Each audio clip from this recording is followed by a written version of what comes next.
achieveradio.com. Follow us on Twitter at twitter.com/achieveradio.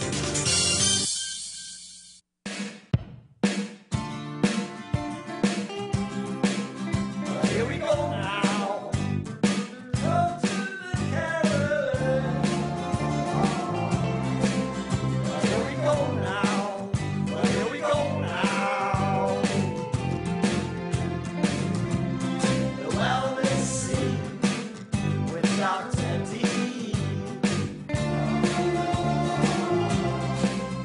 Here we go now. Here we go now. Go to the Carolyn.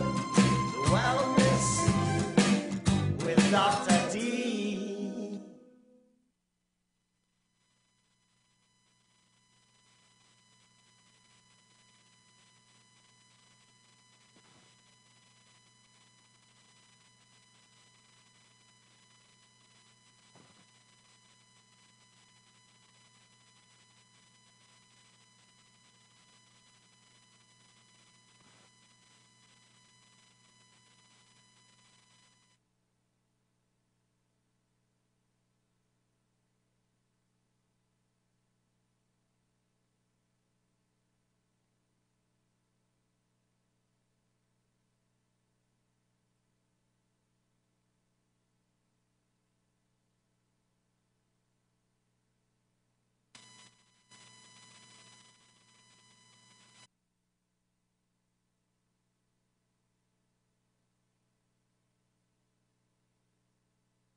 Jenny, I think you're still muted.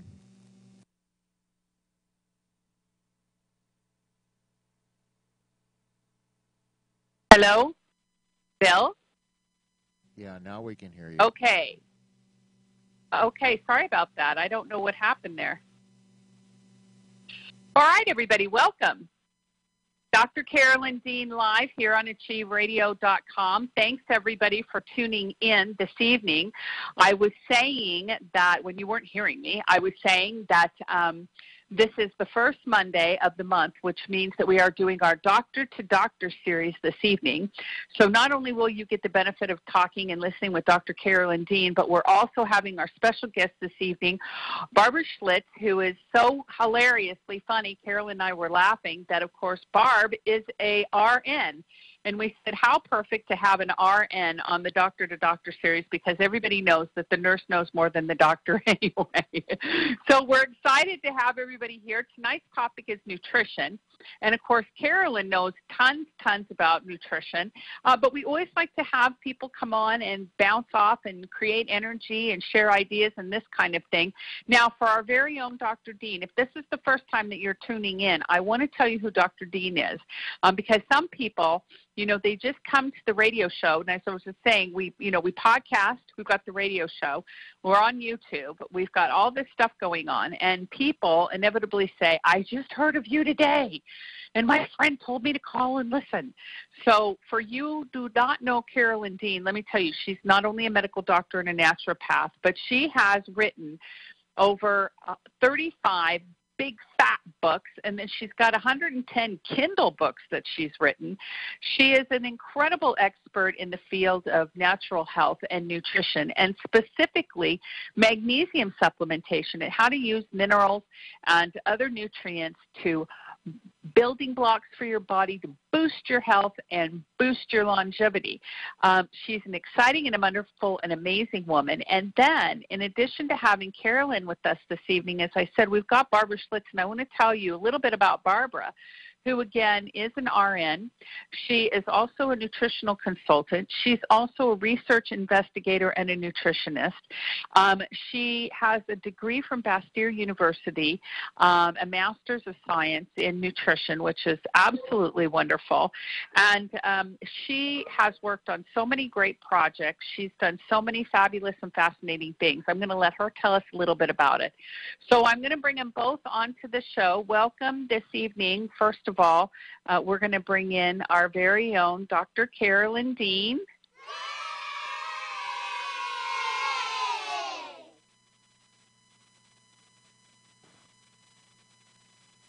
Okay.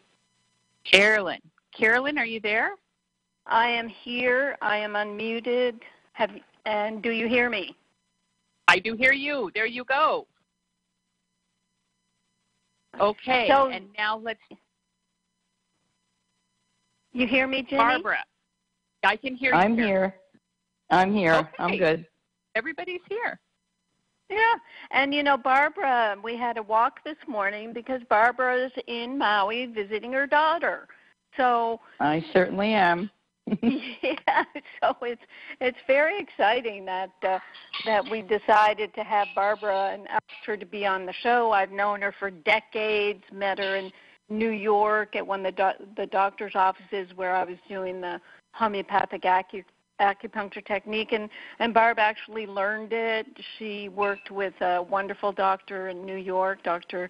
Serafina Corsello, and then she moved out west, and out west she worked with the fabulous Jeffrey Bland. So, Barb, tell us a little bit about what happened when you went to work with Jeffrey and then you went to Bastyr, just briefly. Well, it was a mind-boggling experience, actually, working with Jeffrey Bland. Everybody wondered how I was able to get this job, and it just turned out I was in the right place at the right time. And because I had worked with Serafina, I had so much experience using the products that we were investigating at that time. We were called HealthCom. That was the first company that Jeff Bland had, and so we started a clinical research center there, and we started seeing patients using our products and the different dietary programs that we were developing as time went on. And I was just so privileged to be able to see people get their life back when they were just feeling horrible all the time. So it was working with Jeffrey Bland may have been one of the pivotal experiences in my whole life, actually, although working with Serafina Corsello was also pivotal. So it was, building. Amazing. Yes, I was building. You're right. Mm-hmm. Yeah, I was building experience. And now you're here with us. Oh, I'm loving being in Maui. Yeah. We had a good walk this morning. That was nice. You tired me out, though. Those hills are bad. Okay. Now, what we've gotten so many questions from people. Let me just turn it over to Ginny. See what more she wants to ask of you, and then Ginny's going to monitor all the questions, and we'll get you to answer them. I'll chime in every once in a while if there's something to add. But we've got dozens of questions, and people want answers. So let's go ahead. Mm-hmm. Okay, and also let me just say I want to read a little bit out of the blog, Carolyn, that I did send out announcing the show because I think this is important. As we said, the first Monday of every month is Doctor to Doctor, and we knew we wanted to have Barbara on, and it's like, well, technically, Barbara's not a doctor, let's just say. Not a but doctor, also then, right, we started to investigate, and what I found out was in the U.S., medical schools only offer 19.6 hours of nutrition education across 4 years of medical school. 4 years. So these doctors, people are going to doctors. They get 2.8 hours of instruction on obesity, 2.8 hours of instruction on nutrition, and 2.8 hours of instruction on physical activity. And only 42% of them taught the residents techniques for how to perform health behavior counseling. So, I mean, doctors are not a good source of information for nutrition, right, Barb? Right. That's not the person to ask. Mm-hmm. And even naturopaths have a bit of time fitting in nutrition when they have a visit. A patient comes to them to help with a certain issue. The naturopath has to spend time being a doctor and can give some nutritional advice, but they don't have time to really make it happen like a nutritionist does. So I think that we all play our role in this medical paradigm. Right. A little while ago, Barb and Ginny, I wrote a blog called A Sugar-Free Half Century.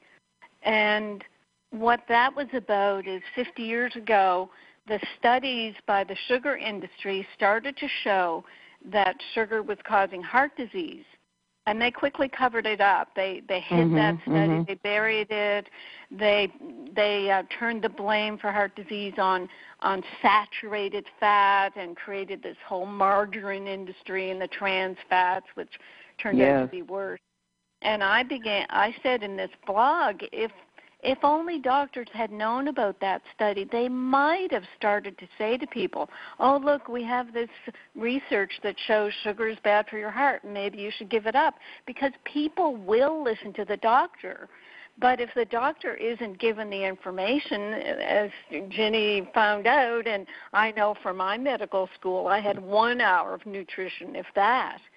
And yet the biochemistry of the body shows that every metabolic function in the body requires a vitamin or a mineral in order to proceed in the metabolic transfer metabolic chain. So we, as a profession, doctors have really dropped the ball and let people suffer because we didn't search out the research and tell our patients what to do with their diet. Even 2 seconds to say to someone, stop smoking, stop eating sugar, stop eating white bread. I mean, that's all it would have taken.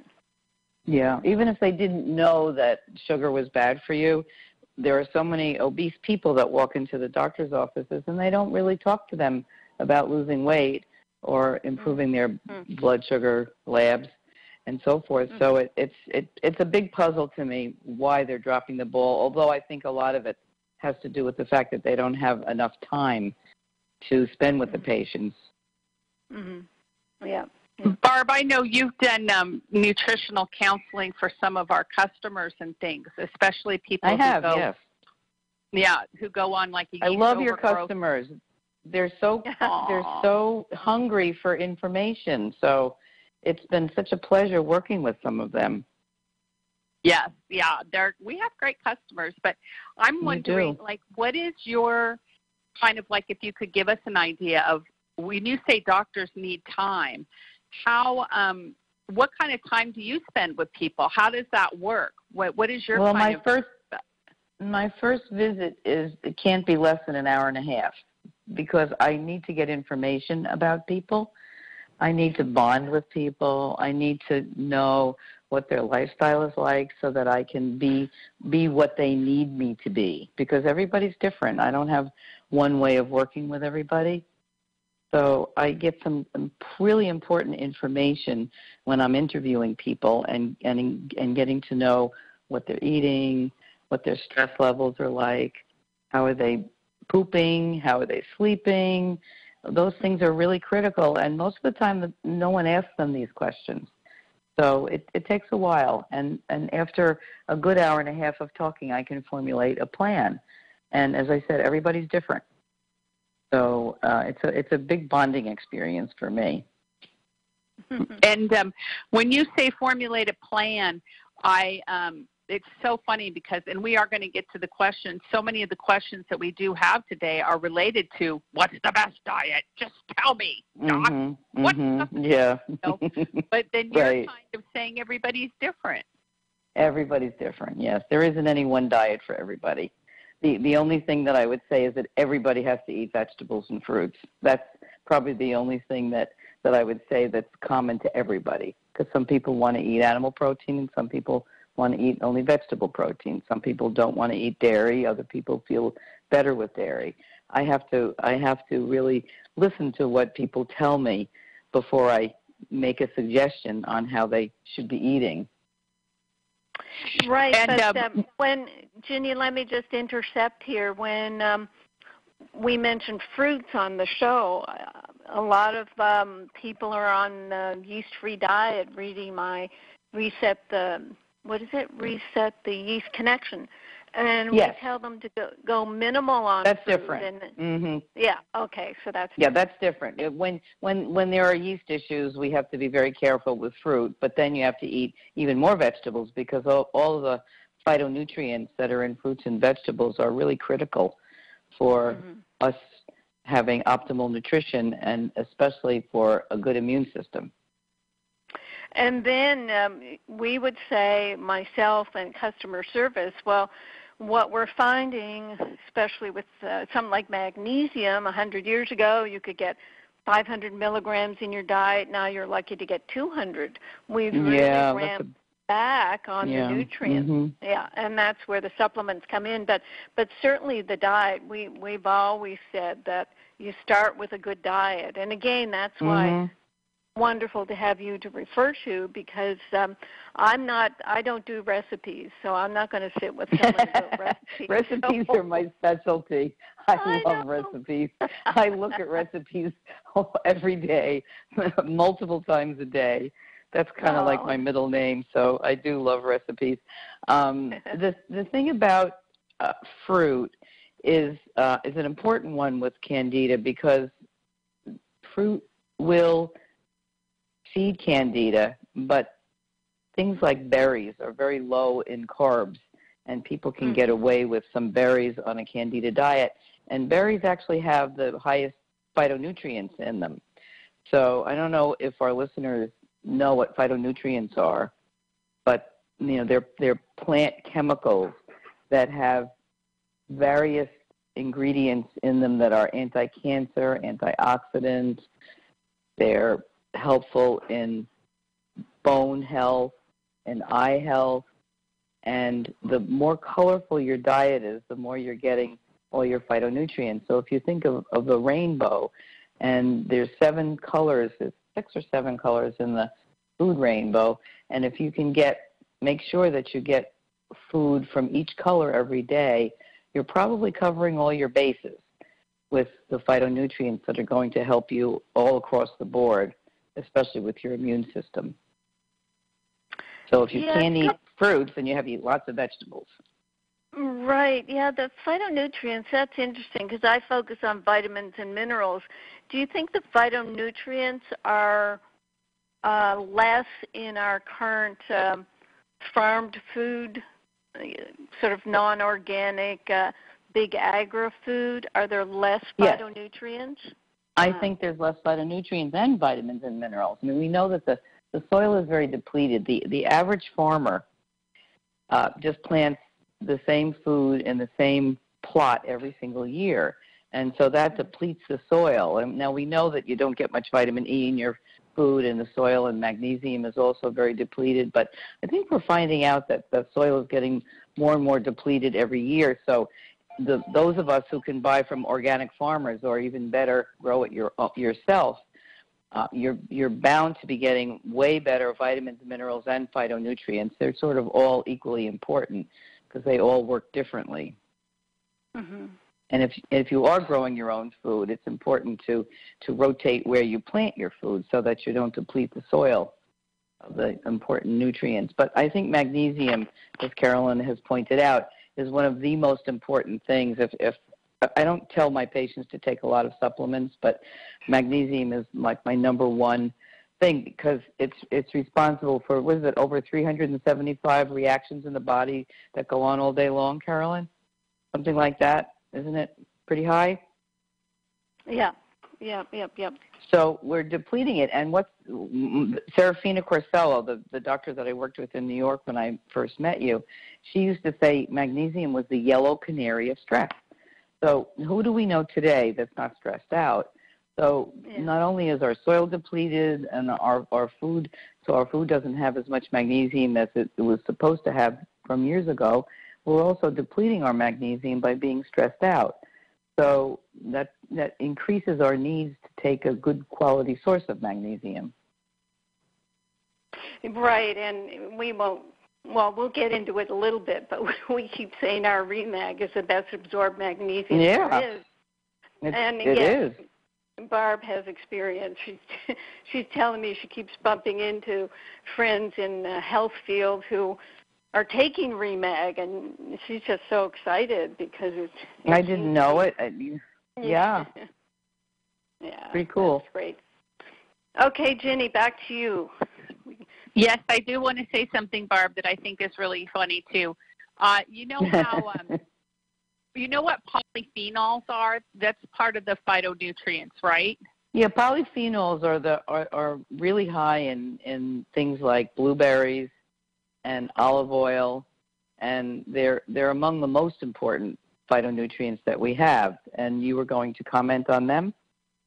Yes, because, you know, Carolyn, I saw this video about how important polyphenols were, and I'm trying to think of the fastest way to get the most polyphenols so I can get it over with.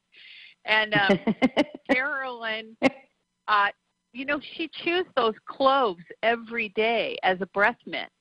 She's got a little container chew cloves? of Carolyn plain does. cloves? And you chew them? Yeah, whole cloves. Yeah. Wow. Whole It cloves. is the highest source of polyphenols, and it just No cracks me up. kidding. Yeah, I'm like, of course polyphenols. Carolyn would have that covered. Of course Well, she would. yeah. Cloves. Wow. Now that's Isn't a that pearl. great? That's a really pearl. They say you learn something new every day. That's my pearl for today. Yeah. It's it's like 15,000 somethings of polyphenols as opposed to a raspberry who has 236. Yeah. Yeah. So of course, I immediately started chewing cloves. It was hilarious. So I was just like, Carolyn, it just cracks me up. And she's they're so low intuitive. glycemic too. Yes. Yeah. She's so intuitive about what she does. She's winning even though she doesn't know why. That's what cracks me up about her. She's just got it 100%. Okay, so let's go to some questions, and also let's say, you guys, that Barb is willing to chitty-chat with you on the phone. 602-666-6027 is the number to call if you want to talk to Barbara specifically about a question that you have about diet or managing your health or something through nutrition. And we'll take those phone calls here in a minute. Let me get to some of the original questions that were sent in for the show. And then you can also post your questions on the chat line, as many are wont to do. And then we'll also see what else we have come up this evening. So here we go with the questions about the diet type, Barbara. And this first one says, this is from John. He says, I'm in search of my ideal diet. My oncologist tells me that the Mediterranean diet is best, according to studies. But I am hearing from online sources that some oils are bad and some are beneficial. And also others say to cut out the oils and fast altogether, especially the ones that are processed. And I should only get my fats from whole plant foods. I need some help making sense of it all, with help from someone without an agenda so that I can move forward with a solid diet plan. Well, I have no agenda, but he asked about 50 questions in that one question. So I might need to be reminded to cover everything that John has asked. First of all, never cut out oils. Never cut out oils. Okay, that's good to know. What oils do you prefer? Well, I prefer extra virgin cold-pressed olive oil and coconut oil. I do some cooking with avocado oil and coconut oil. It's best not to cook too much with olive oil unless you're doing it at a low to medium heat, because it can oxidize if you cook with it at a high heat. Those are my go-to oils. Flaxseed oil is really a good oil to put in your salad, sesame oil, but they all have to be cold pressed. Store them in the refrigerator, especially sesame oil and flaxseed oil. I've been using a fair amount of coconut oil. I've been reading the research on it, and it's pretty amazing what the humble coconut, what it does for us. It has antibacterial properties. It has antiviral properties, antifungal properties. I just recently discovered that when I have a canker sore, I put coconut oil right on the canker sore 2 or 3 times in a day, and it's gone, which is quite a wonderful thing for people who have a tendency to get canker sores. I get them when I eat wheat, and while I don't eat wheat very often, I still do occasionally, and that's a side effect for me. So those are my go-to oils. You can also cook in high oleics, safflower oil and sunflower oil. Oils should never be processed. They should never be heated. They should always be cold pressed. They should be organic as much as possible. And we definitely need to have good, healthy oils in our diet. Olives are an amazing snack, and they are full of these polyphenols that Carolyn is getting in her cloves. They're a very satisfying snack, too, because they're filling. If you eat a diet that's too low in fat, you're going to be hungry all the time. So it's really important. You can see people who don't eat fat, they don't look healthy to me. It's very interesting. Do you notice that, Carolyn, too? No, I haven't paid attention to that. But, yeah, let me think, though. When the fat-free diet, decades ago when they were talking about like a very low-fat diet. Yeah, a lot of us did we think need fat. People look dried up and shrunken and emaciated. Right. Yeah. Okay. So what's the best diet? There is no best diet, but if I had to say a couple possibilities, the Mediterranean diet done well is a probably good diet for people to follow because it does focus on lots of fruits and vegetables from the Mediterranean region, and olive oil and a little wine if you like to drink, and other good foods. But for me, the general Mediterranean diet is a little bit too high in grains, and I've discovered over the years that grains can be a problem for many people, especially people who want to lose weight. And for as we get older, if we eat too many grains, we make a lot of belly fat, and it's very hard to lose weight if you're eating grains, even if you're not eating a lot of calories.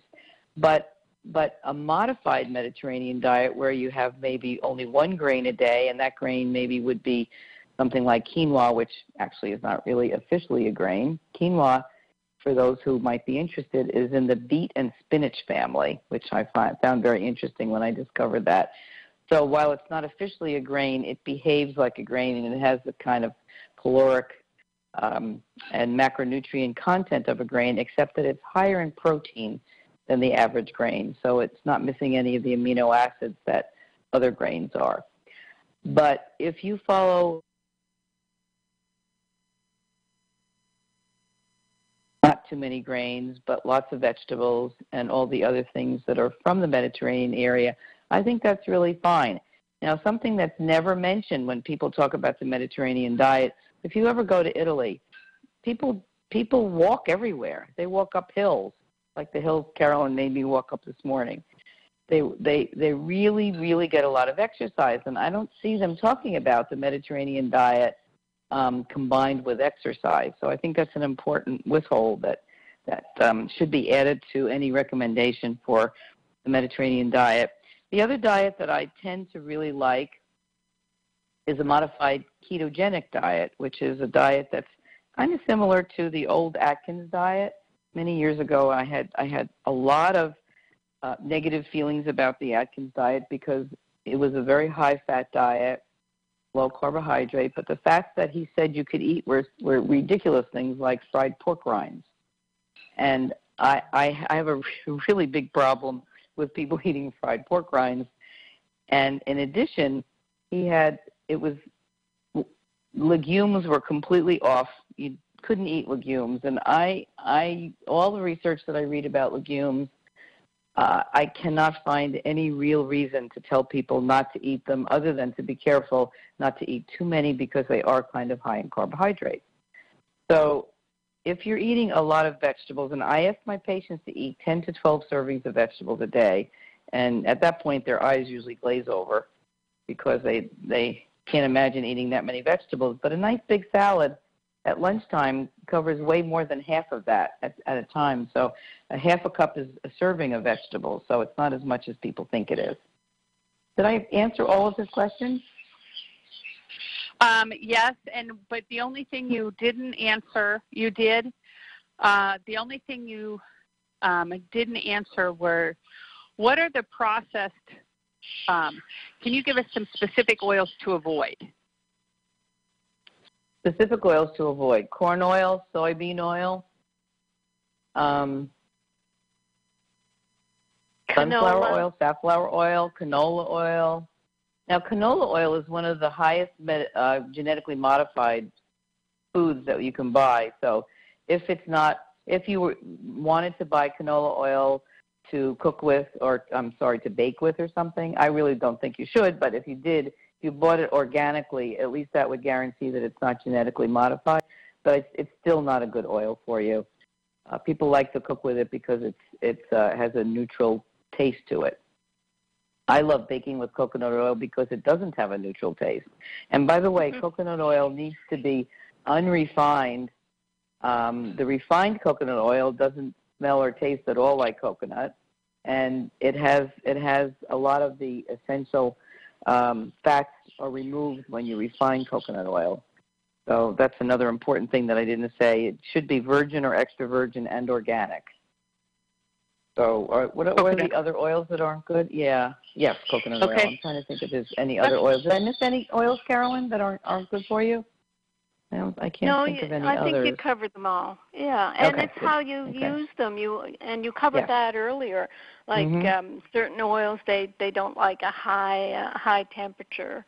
And I use olive oil in my salad dressing, but it seemed you said sesame and avocado were your preferred salad oils. No, I prefer olive oil in salad completely, but I like to add some sesame oil. You know, if you have a certain, like an Asian flavor salad, you know, sesame oil goes really nicely in that.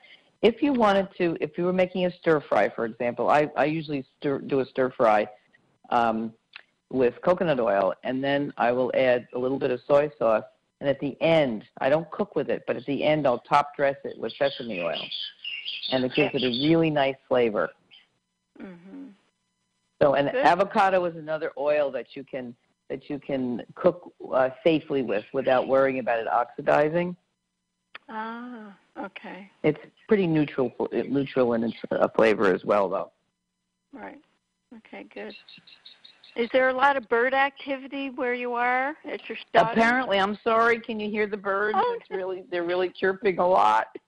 I think it's wonderful. I think people are enjoying it. Believe me, if we were sitting on Whidbey Island where I live, you wouldn't be hearing these birds. Well, you'd hear whales. You'd hear the whales surfacing. Okay, over to you, Ginny. Okay, the next question is kind of interrelated, but Barbara, maybe you could talk just a little bit more because, you know, fats are a big issue for people these days because, for so many years, Carolyn said, you know, conditioned, low fat, stay away from fat. They've got the whole fat scare. And now they're coming up with, okay, fat is good. You need it for your brain. Your brain's cholesterol. And here comes another question about fat. I have a question about coconut oil, ghee, and butter.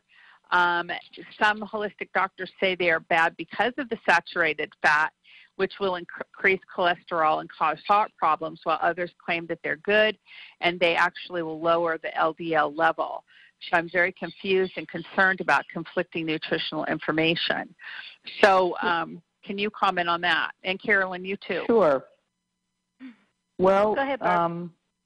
Butter and ghee are fine. If you don't have anything against eating dairy products, I think butter and ghee are not a problem because of the saturated fat. As a matter of fact, ghee is probably the food that has the lowest allergenicity, and it's used in some countries for its digestive benefits. It's apparently very, very gentle on the stomach.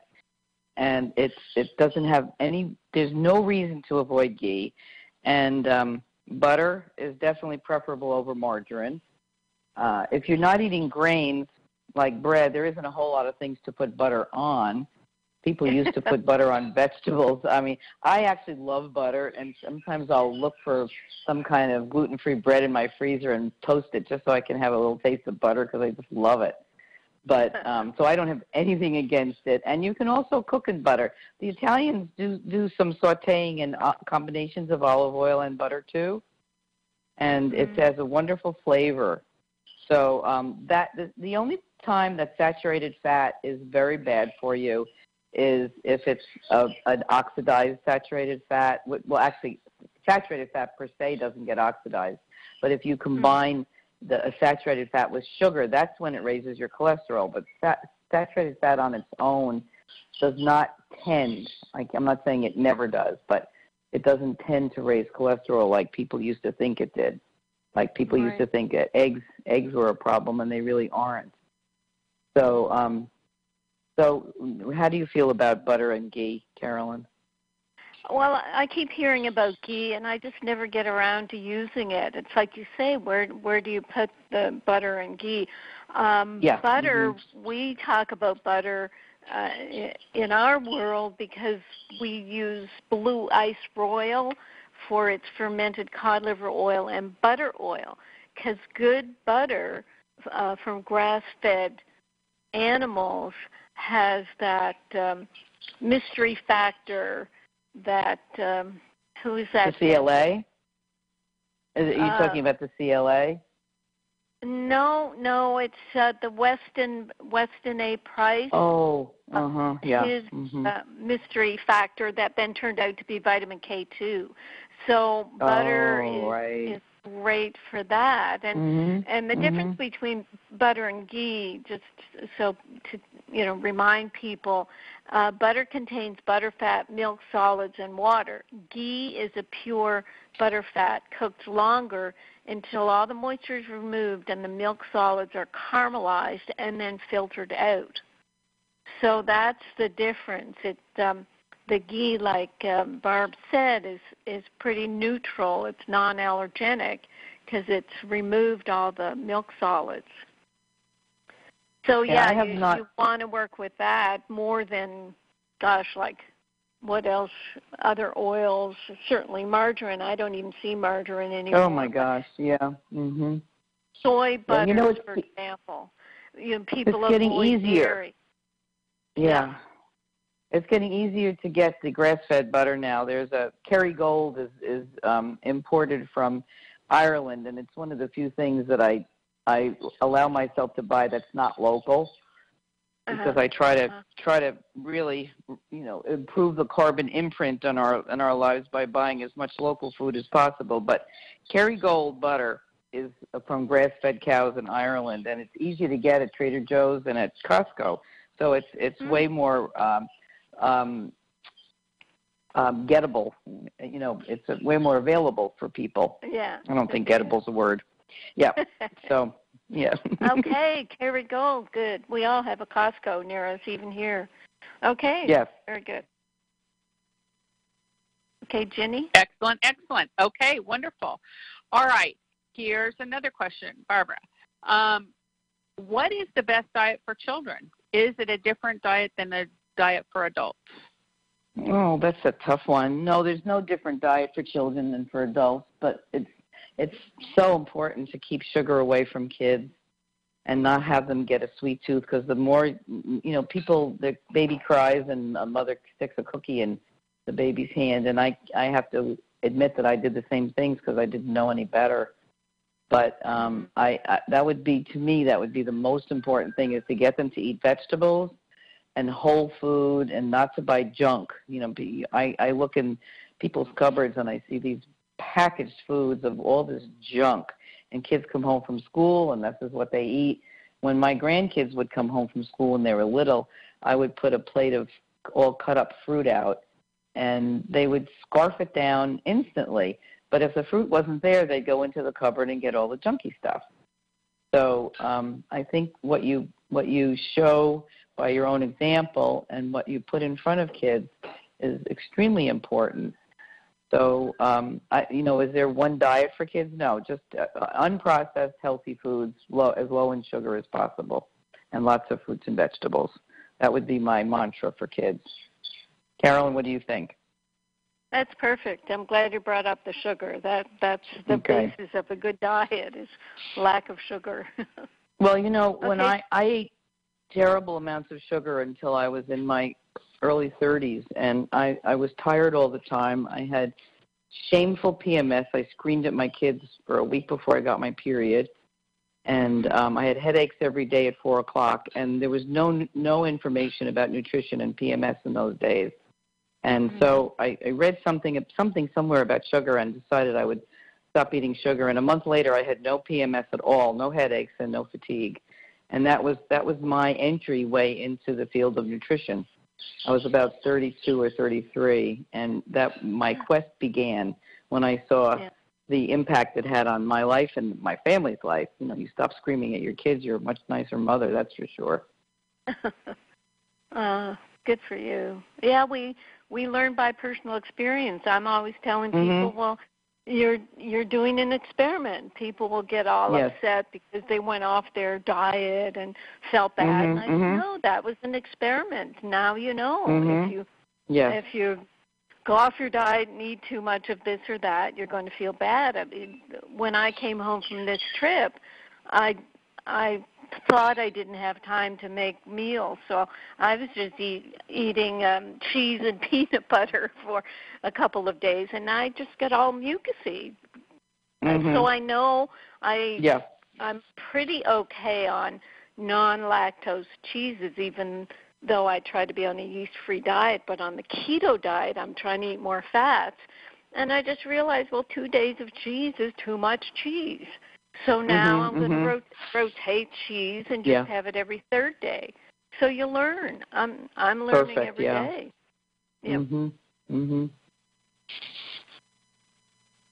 Excellent, ladies. All right. Here's a question, Barbara. What is the best diet if you have a leaky gut? A leaky gut diet. Wow. Well, if someone has a leaky gut, I try to do an elimination diet and try to assess what the foods are that are causing the symptoms. Now, sometimes people have a lot of food sensitivities or food allergies because they have a leaky gut, and they're not really permanent kinds of allergies or sensitivities, because when you heal the leaky gut, then those sensitivities will improve for the most part. And I'm not talking about gluten, dairy, and sugars. Those are the three things that I would definitely avoid 100% if you have a leaky gut until it's all cleaned up. And taking a really good source of probiotic is critically important. And then there's nutrients that you can take that help to heal a leaky gut. There's glutamine, and there's aloe vera and deglycerized licorice, all those different things that really help heal a leaky gut. But I believe that most of the time people have a leaky gut because they're eating crappy food, and they're not eating food that nourishes their body or improves their immune system. What do you think, Carolyn? Yeah, all that, and we focus on the yeast treatment. We put people on the yeast protocol for the leaky gut because I'm pretty convinced that it's the irritation of yeast overgrowth up into the small intestine that and I agree with you completely, yes. Right, creates the problem. So we smack people right on a yeast treatment protocol.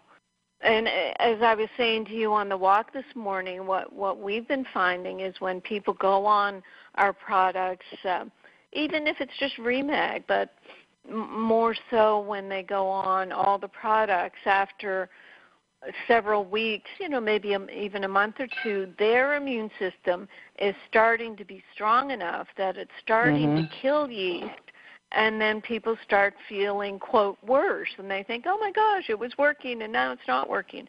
And our wonderful people in customer service say, oh, no, it's a good thing. You're stirring up your yeast. You've got your yeast toxins. Now you just have to go after your yeast with more than just our formulas. You have to do some natural antifungals. So the body really knows what it's doing, and we just have to observe and support it.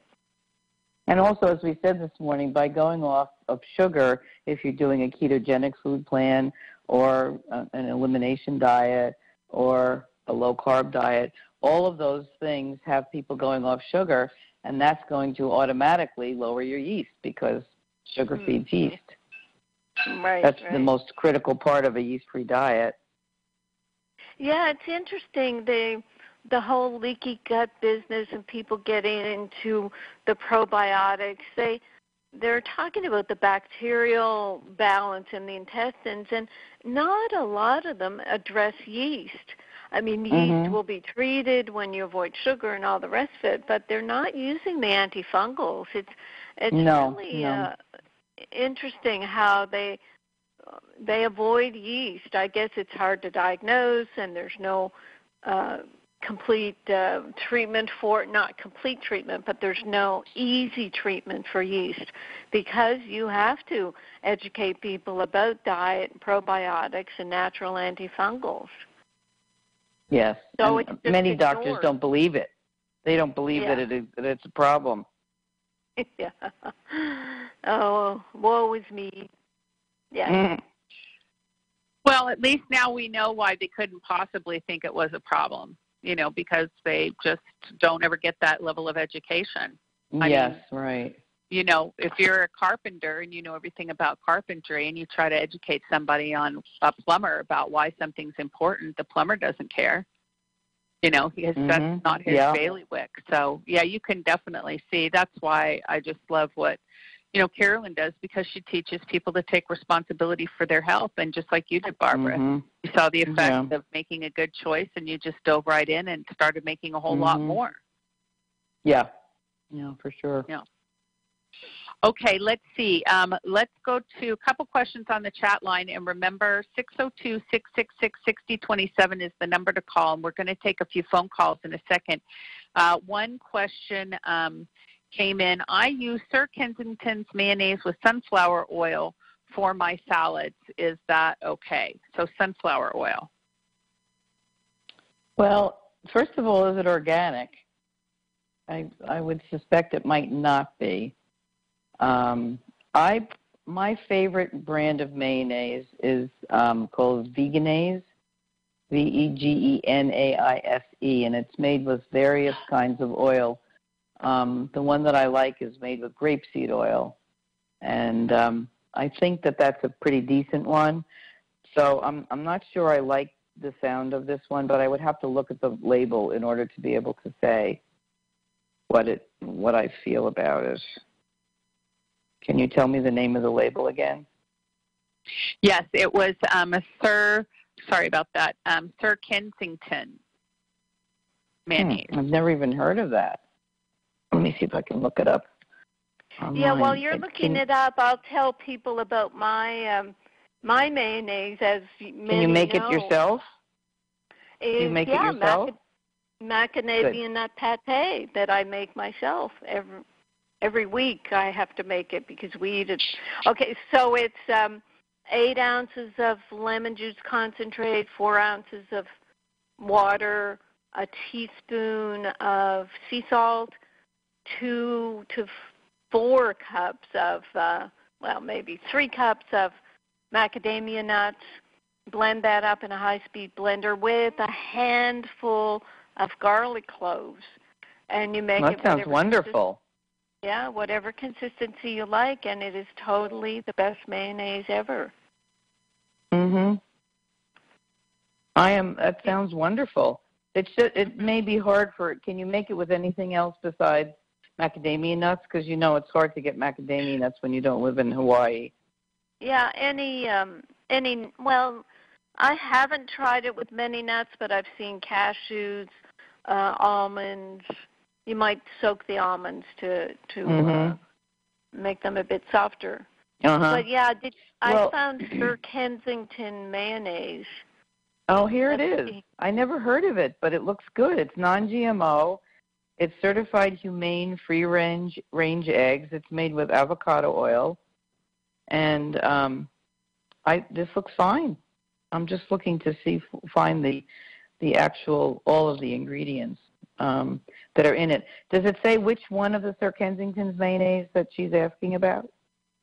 Well, she said the one with the sunflower oil, but maybe okay. Let's see. There's avocado oil. There's one. Oh, here's the one with sunflower oil. Okay, let me look and see. Organic sunflower oil, organic egg yolks, water, organic distilled vinegar. It has cane sugar in it, which I would prefer that there be none of. Otherwise, this looks okay, but sunflower oil. Remember, if it's sunflower oil. That's right. That's right. It's an omega-6. Yeah. Fatty acid, yep. and that is pro-inflammatory. So that's better not. Yeah. So maybe the Sir Kensington's avocado oil mayonnaise would be okay. Right. Yeah. Move to the avocado oil that has the natural fats. Carolyn has mentioned before is the seed oils, especially small seeds like, say, grapefruit seed or whatever, that don't even really have oils in the seeds. The way that they have to process those and squish the heck out of them, it's just not really normal. Yes. Yeah. Yeah. So the avocado oil mayonnaise probably would be the best bet here. Yeah. Excellent. Okay. Excellent. Let's see. And then I use grapeseed oil in my cooking. I don't like coconut oil. It has a high smoking point. We talked a little bit about the grapeseed oil. Just not ideal, Eva, for, extra virgin olive oil would be great, according to Barb and Carolyn. See if you can maybe use that. And avocado. Try avocado oil then.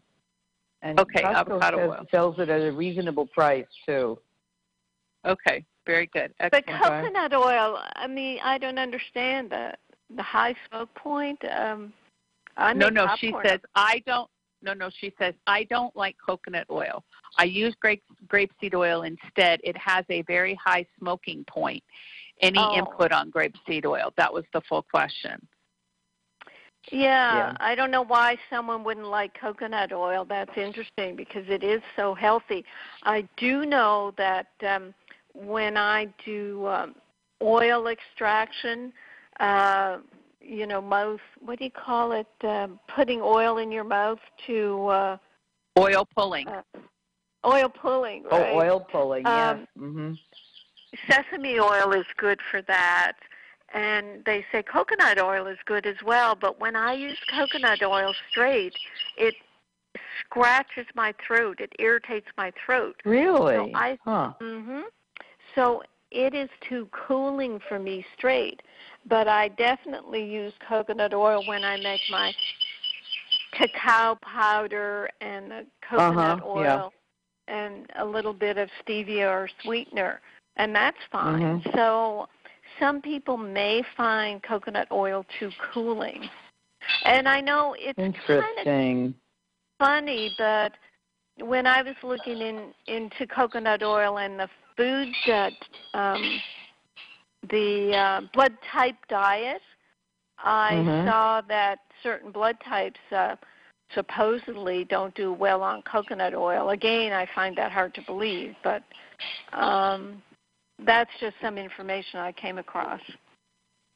Yeah, very cool. Barbara, you're with us next hour, right? Yes. Okay, very good.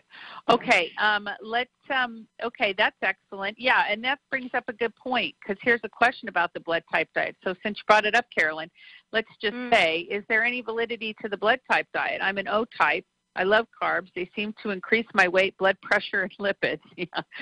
I seem to do better with lean proteins and veggies with small amounts of whole grains and low-fat dairy. I tried the vegetarian diet once and just ended up overloading on carbs, so that's not my cup of tea.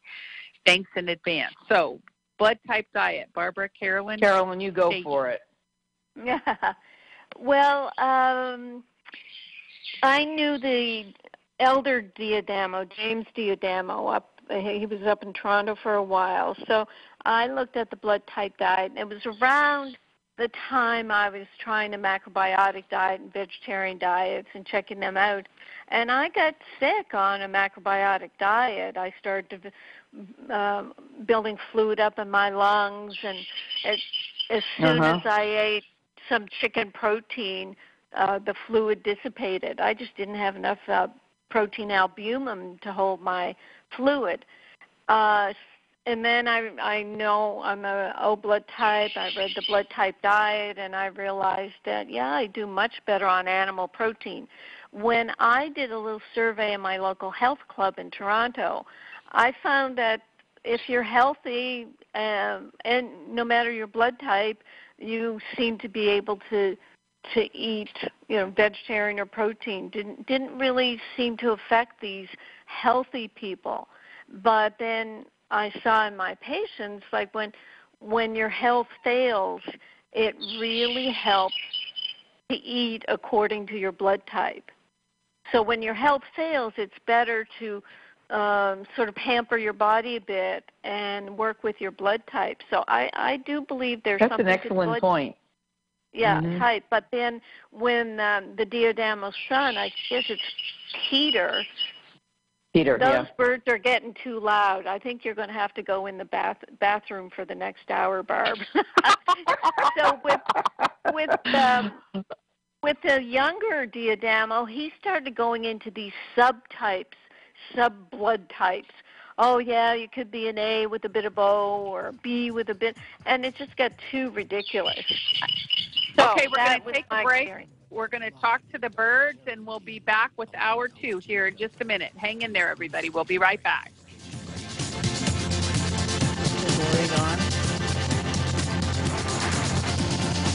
You can also get updates and resources online by visiting drcarolyndean.com.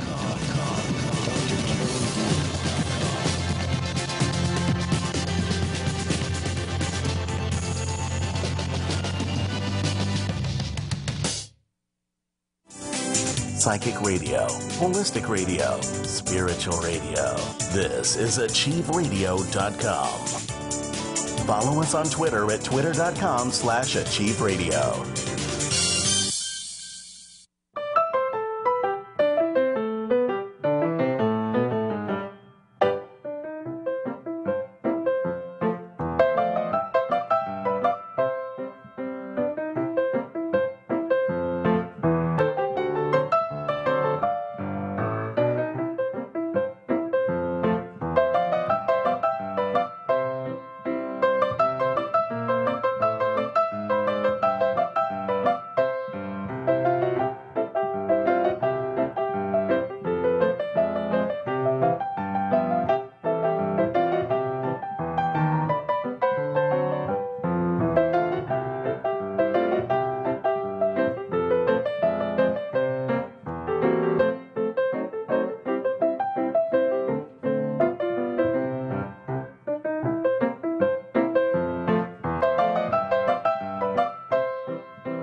AchieveRadio.com.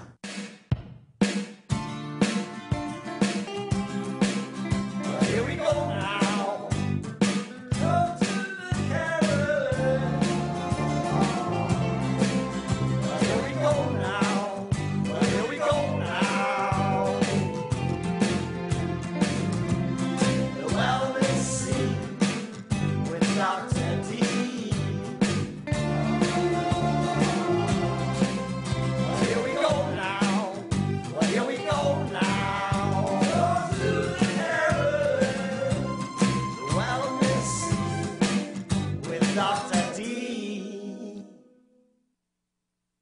All right, everybody, welcome back. Hour 2, live with Dr. Carolyn Dean. Here we go now. Thank you once again, Michael Brown, our great resident musician from South Africa, writing that happy little intro music for Dr. Dean. And yes, here we go with hour 2 and our good friend Barb Schlitz, who's on the phone with us, master nutritionist and contributor extraordinaire, sharing all of her wisdom. Many, many years of working one-on-one, consulting with people and doing nutritional counseling, and a very wise soul in her own right. So we're so happy to have her with us this evening for hour 2. We were just talking about the blood type diet, and just want to check in and see if Carolyn or Barbara have anything else they want to answer before we move on to the next question. No, I think I covered it. How about you, Barb? I haven't had very much experience with the blood type diet, Several people that I know that have tried it didn't really see any difference. I tried it. I was healthy. I didn't see any difference. So it's very hard for me to comment on it. But if I've had a patient that comes to me and says, I feel better on it, I say then keep on doing it. Exactly. So that's about all that I can say. As long as people are eating vegetables, I'm happy. So it depends on how they put the vegetables together. Barb, that's funny. Eat your vegetables, people. Right. That's the summary of all things. Ginny, I've been out of touch with Barb for decades, and then one day her daughter saw my name on Ryan, our farmer's food list. He sends out an email to all his customers, and one day he didn't BCC everybody. He CC'd everybody, and Jen saw my name, and she called up Barb. Do you think that's our Carolyn? And Barb got in touch with me, and she just happened to be coming over to Maui a couple weeks later. So we hooked up, and then I got Barb reading my books. What was the first book you edited for me? Do you remember? Was it the yeast book? I think it was the yeast book, and then after that it was the Magnesium after that. But the yeast book, because I was very married to the whole concept of needing an updated version of Billy Crook's The Yeast Connection. Right. And so, which I discovered that you helped him write. Yes. Yeah. So, yeah. Yes. It's I think probably a yeast-free diet is the thing that changes most people's lives. Yeah. More than any other kind of diet. When people ask me what diet do I follow or do I recommend, I do say the yeast-free diet, and now I say yeast-free and modified ketogenic diet. Yeah. What is your? I was going to say, what's your definition of a modified ketogenic diet, or did you already describe that? No, I didn't describe it. Let me just give you a little background on my bias against the ketogenic diet, which then changed. So, so over the years, and my friends, if anyone are listening, they'll know that I lambasted the low-carbohydrate diet, whether it be Atkins or anybody else, for years because, a ketogenic diet is dangerous. Your brain needs carbohydrates and so forth. So the years went by, and then we started talking more about ketogenic diets, and I retired, and in my consulting that I was doing after retirement, Metagenics, which is the company that I had been working for, Metagenics had bought Jeff Bland's company, HealthCom, in the year 2000, and so we all became one big happy family called Metagenics. And after I retired, they retained me as a consultant, and they asked me to do the recipes and menus for a modified ketogenic diet, and I didn't want to do it, but I couldn't say no. So I did the best I could, and they wanted the carbs to be basically between 20 and 40 grams. And I said, well, that I can't do. I said, because we can't get enough vegetables in if we have less than 40 grams of carbs. So they said, okay, do what you think is best. So the diet ended up being between 45 and 55 grams of carbohydrates a day, just so that I could get in all of the veggie servings that I wanted. And I sort of did it kicking and screaming. And then they asked me to come back down to where I used to work and see patients for 5 days because they were busy. So I went down and saw patients, and I was bowled over by, number one, how people felt. They felt wonderful energy. They weren't hungry anymore. They loved the recipes. They were ecstatic when they realized they were talking to me, that I had written all the recipes. And then I looked at their blood work. This was either 4 or 8 weeks. I think it was about 8 weeks into the program. They had lost humongous amounts of weight, way more than any other dietary program that I had worked on before. And their blood sugar was down, their triglycerides were down, their hemoglobin A1Cs were better. Actually, only slightly better, because those take 3 months to get better. For those of you who don't know what a hemoglobin A1C is, it's a marker on how well diabetes is being controlled over a 3-month period of time. So if you test it after 2 months, you're not going to see much of a change until 3 months goes by. So, but all the other parameters, cholesterols went down, HDLs went up, blood sugar went down, triglycerides went down. I was actually bowled over with what the patients told me and with what I saw in their charts. So I had to eat humble pie. I just told all my friends that I had, years ago, I said, I'm eating humble pie because I have to take back everything I said. I still don't like the way Atkins put it together. But having said that, I believe now that a low-carbohydrate diet is fine as long as it's not totally ketogenic, which is usually under 20 grams of carbs. I still let my patients have a little bit of legumes on a ketogenic diet. Now, Dr. Perlmutter, David Perlmutter, is a functional neurologist in Naples, Florida, and he has been using a ketogenic diet for years, and he seems to be okay with patients having 40 to 60 grams of carbs a day, and he tries not to limit the vegetables either, and he's got a really good nutritionist working for him. So I think he's got quite a lot of answers about a healthy diet for the brain. So so that's my short answer to the. I have lots more to say, but that's my short answer about ketogenic diets. Right. How about you, Carolyn? What do you think? Yeah, very similar. I didn't rail against Atkins. I would just tell people, high protein with tons of vegetables, and don't get carried away with the pork rinds. But my experience, I wrote about it in the book. What is it? Reset Your Ideal Weight, that you also read, Barb. And I had the experience of just one patient who came to me, and she described a time when she went on a ketogenic diet and ended up in hospital with ketoacidosis, but she was very obese and she was a diabetic, so she just didn't do it right.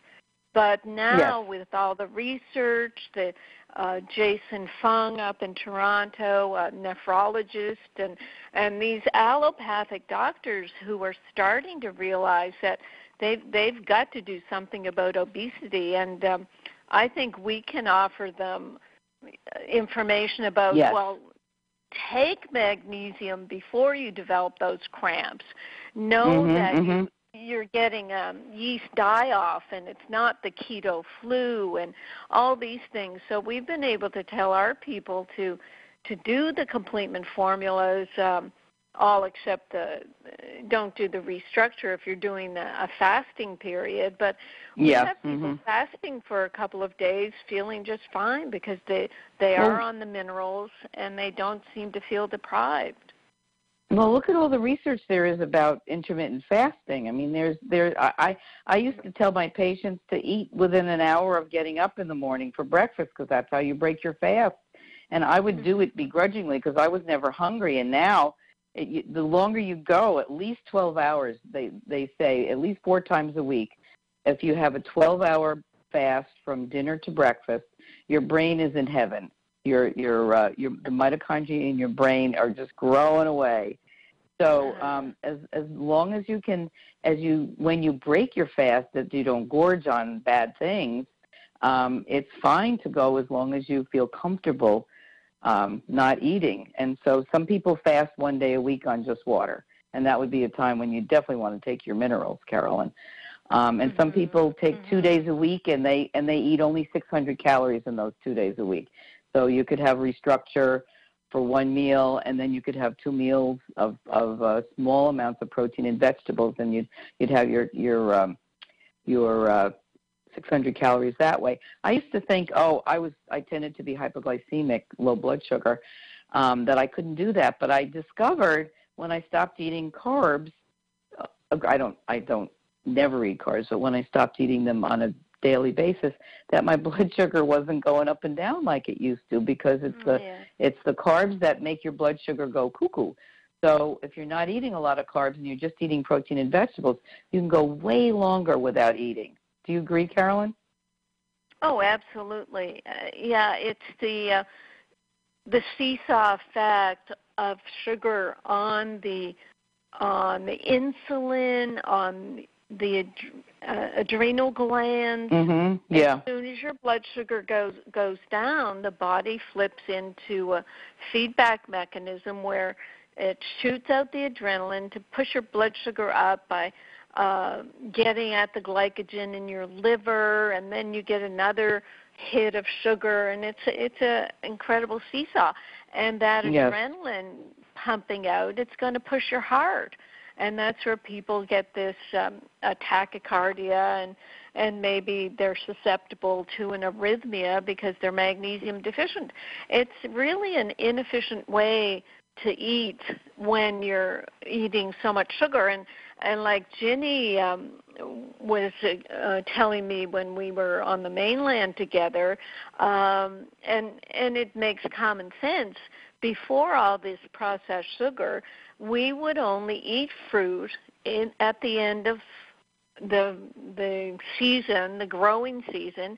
Fruit we'd be eating in the fall, building up our fat stores for the winter, because fructose will go into fat. So it makes so much sense. But now, of course, we have tropical fruit all year round, and I did my weight gain when we moved to Maui and ate so much fruit. I've never been, more than a pound overweight my whole life until I got here, and it was just all this fruit intake. And then the keto diet and the intermittent fasting that took care of that. Wonderful. Well, okay, Jenny. Oh, go ahead, Barbara.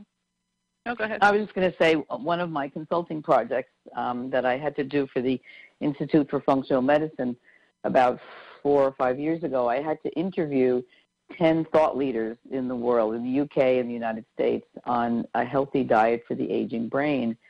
And this was right on the heels of my having discovered that this mildly ketogenic diet that I had done for Metagenics was working really well. So on the heels of that, I'm interviewing all of these thought leaders who are pretty much saying similar things. And so I really started changing my diet, and it was amazing. Like you, Carolyn, I lost 5 pounds that I wasn't looking to lose, but I was happy because I'm kind of a small person.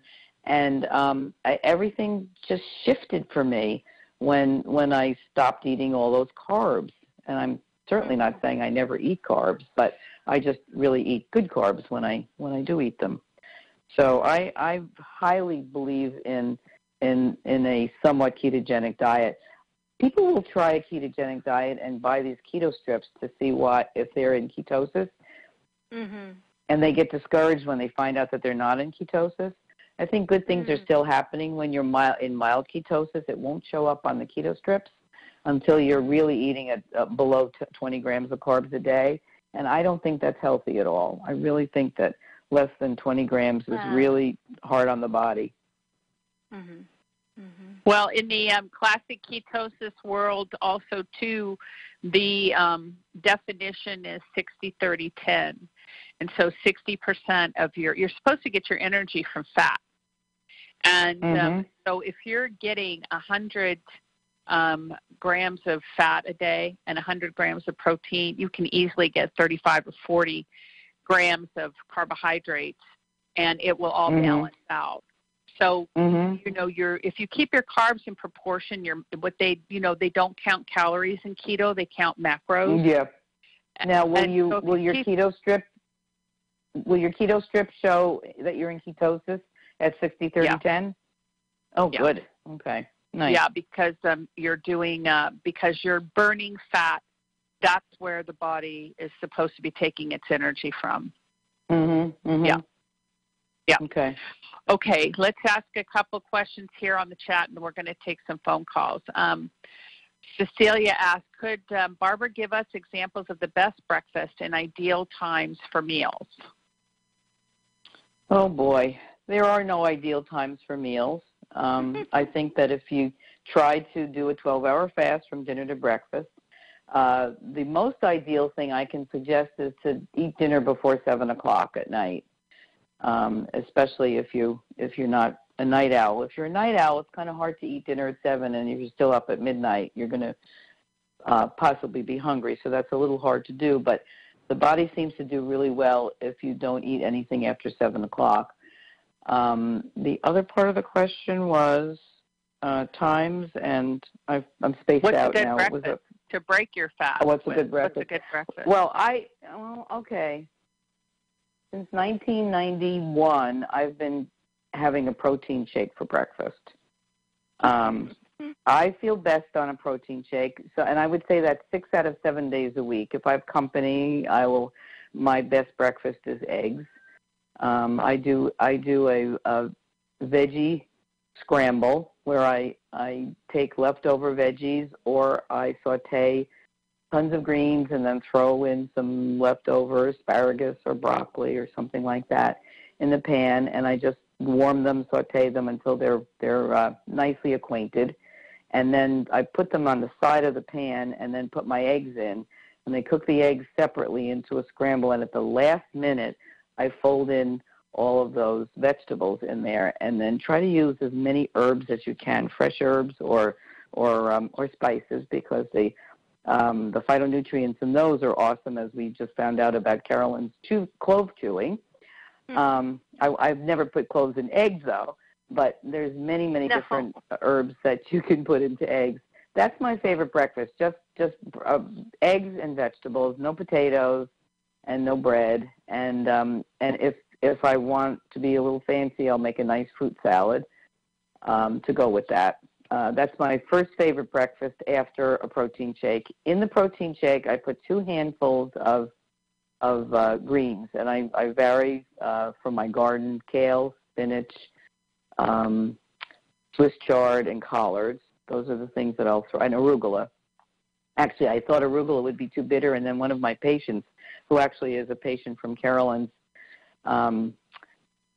customers, he told me that he was putting arugula in, and I said, "Oh, it's not too spicy." And he said, "Nope." And now I'm using arugula in my smoothie. So smoothie first, eggs second, and then steel-cut oats. If you're going to have a carb, steel-cut oats are really nice if you soak them overnight in some kind of alternative milk, and not boxed alternative milk, but hopefully an alternative milk that you have been able to make on your own. They're very easy to do.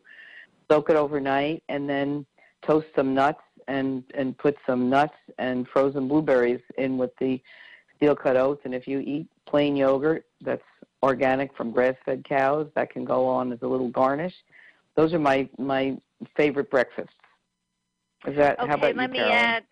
Yeah, let me keto those up. Okay, do that. Eggs. No fruit. I beat them up with coconut milk when I make scrambled eggs. Oh, so I put coconut never milk. did that. Yeah, so that gives you Wow. some fat. And I Mhm. got a hold of some powdered cheddar cheese. Cheddar cheese is low lactose.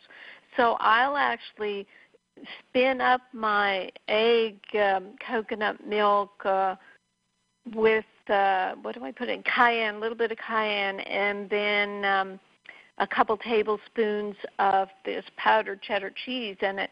You don't need salt, believe me, after that. And it's very keto. For my protein shake, I'll put in a quarter to a half a cup of macadamia nuts and blend those up. But it's a type of thing with these nuts, you kind of have to drink it within the first half hour. And I tell people, don't flow with these shakes. I mean, people will say to us, "Oh, I do your restructure shake, and then, my tummy feels too full." And I say, "Well, are you chewing each mouthful? Because this is food. You have to get your enzymes in there." So the Mac nuts really keto that up, and of course you can put coconut milk. I use avocado too. Cream. Oh yeah, avocado goes nicely. Yes. That can fat That'll up keto anything. it up. Yeah, keto. With oats, I will make it with coconut milk and put coconut milk on it, and like that. That's how I lately. So does everybody know? Do you know how to make homemade coconut milk? With a half a cup of grated coconut and 4 cups of of unsweetened grated coconut and 4 cups of water in a high-speed blender, and you never have to buy coconut milk again. Oh my gosh! Okay, Very say lovely. that again. Mm-hmm. Half a cup of unsweetened grated coconut and 4 cups of water in a high-speed blender. Wow. Okay, and it does. The fat separates when you refrigerate it. The fat separates. It's a little annoying, so you just have to spoon out some of the fat so that you get some of the fat with some of the liquid. But before it's refrigerated, it's amazing, and can be used in any recipe that you want to add coconut milk to. Yep. Okay. Wonderful. And you can make hemp milk the same way. It's I think it's a half a cup of hemp seeds to 3 cups of water for hemp milk, and it's got some good omega-3s in there, and it's an easy way to have an alternative milk. And if you want to make it taste good, you can put in a teeny bit of salt, or whatever to your taste, and a teeny bit of vanilla flavoring, and a spot of maple syrup, like maybe a teaspoon or 2, to make it taste a little bit more palatable for people who like a sweet. I don't bother with that, but some people feel that they need that, and that would be a nice thing to do for an alternative milk for kids. You could get them to drink that. I mean, it doesn't have the protein in it that cow's milk does, but it has a lot of other benefits. Right. Oh, great. Very good. Okay, Ginny. Excellent. I just want to say that Louise said my best breakfast is restructure with blueberries, banana, and almond milk with a realign. So, yes, we go for that, Louise. That is the way to lead Nice. Just add some greens to that. And then it's even more perfect. For Barbara. Add greens. Barbara, the vegetable. But otherwise, it's great. Wonderful. Okay, here's a good question from Shane, and I love this question because I know it's so the truth because everybody asks it, and it's happened for a lot of people. Can you address how magnesium affects insulin? My first go on the keto diet was before I knew about Dr. Dean. It was very difficult not to eat carbs. On my second recent attempt at keeping to a low-carb diet after being on Dr. Dean's protocol, it has been very easy for me. Can you address how magnesium or the other facets of Dr. Dean's protocol affect insulin, therefore affecting carb cravings? That's for you to answer, Carolyn. I guess so. And what I do is I dial up my book, and I quote from my book because I do have it written in there where magnesium is necessary to make and secrete insulin. It facilitates carbohydrate metabolism. It allows insulin to transfer glucose into cells. Otherwise, glucose and insulin build up in the blood, causing various types of tissue damage. Tyrosine kinase, an enzyme that allows glucose entry into the cell, along with insulin, is magnesium dependent. 7 of the 10 enzymes needed to metabolize glucose in the process called glycolysis are magnesium dependent. This cycle functions in the cytosol, which is the watery component of the cytoplasm of the cell. So magnesium does everything. Everything. That's the Krebs cycle you're talking about, right? No, glycolysis, well, let me see if glycolysis, because Krebs cycle has 8 enzymes. That's a good question. But magnesium is needed in the Krebs cycle as well. In 6 of the 8 steps, you need magnesium in the mitochondria. So glycolysis is the anaerobic catabolism of glucose. And it occurs in the cytosol. The difference between glycolysis and the Krebs cycle. So, they are 2 different things, and they both absolutely require magnesium. I mean, this is what blows our minds here at RNA Reset, that people in the medical community have no idea what they're ignoring when they don't pay attention to the structure and function of the body as it requires magnesium. Yeah, it's crazy. Mm-hmm. Yeah.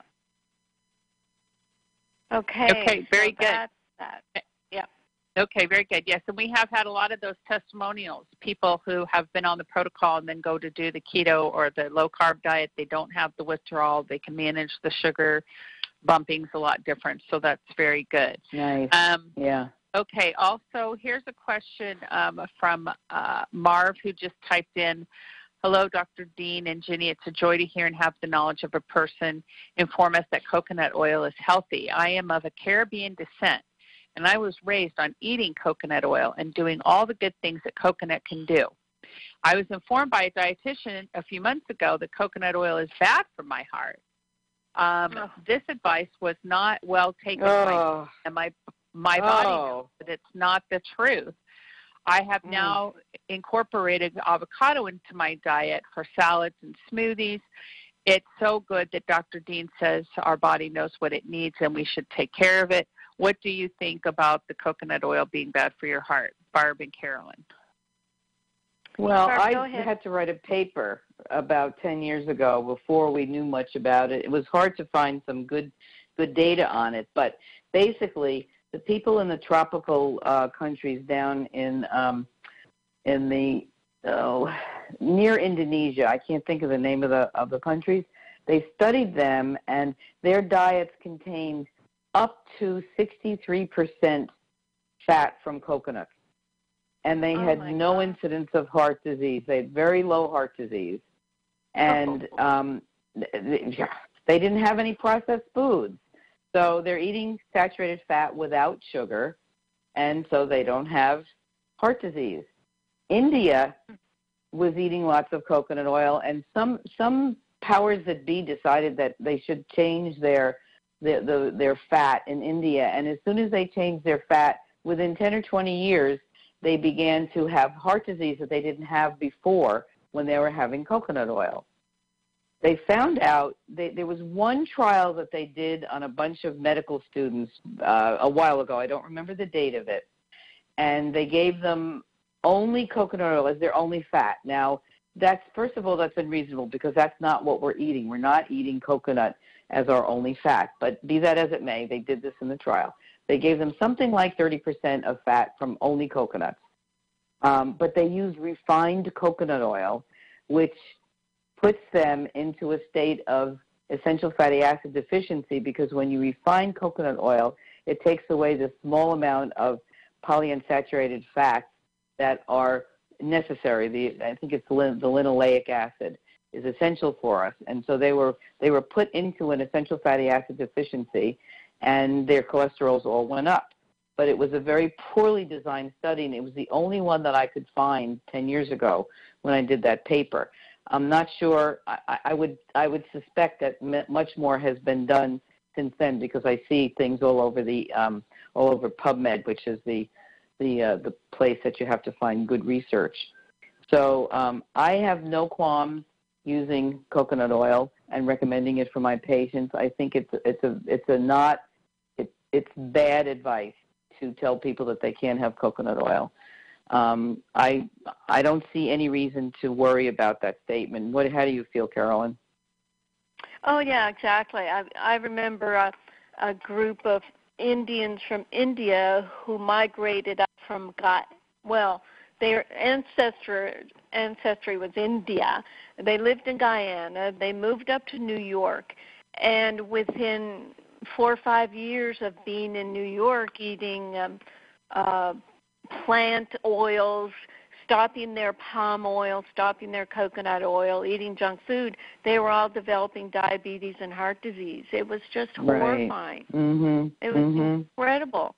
And I heard from them that in Guyana, their government did not allow them to eat refined food. Now, I don't know when this was, but back in the day, they really restricted refined food. So whenever anybody went out of the country, they went crazy on the sugar and the processed food. But the country was trying to keep the people healthy. I thought that was quite fascinating. Yeah. And we know from all the studies where in India now, they have a huge, incredible diabetes, and they're getting obese and they're getting heart disease. Same when I went to Dubai.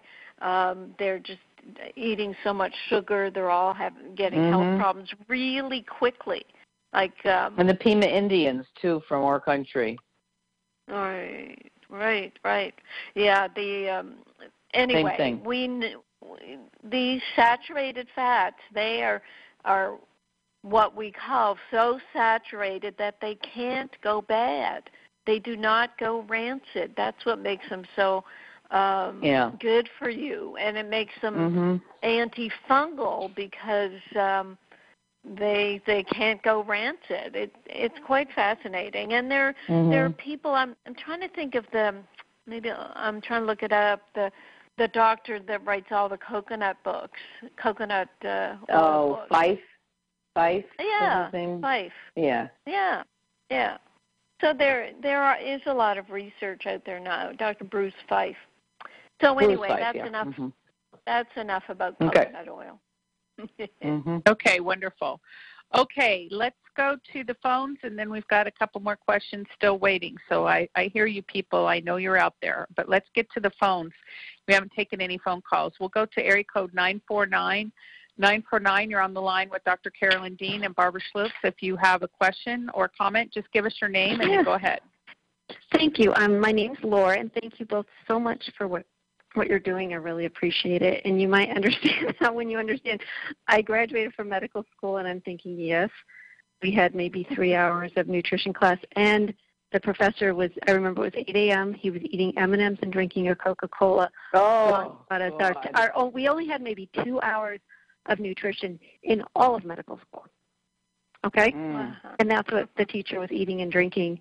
And so I just wanted to say I did not know any of the things that I've learned from Carolyn's book. Carolyn, your book is amazing. I read it a couple weeks ago, and I have sent it to people. I have recommended it to people. I have a friend who's a PhD professor who has not slept more than 5 hours in about 10 years, and she got 10 hours of sleep.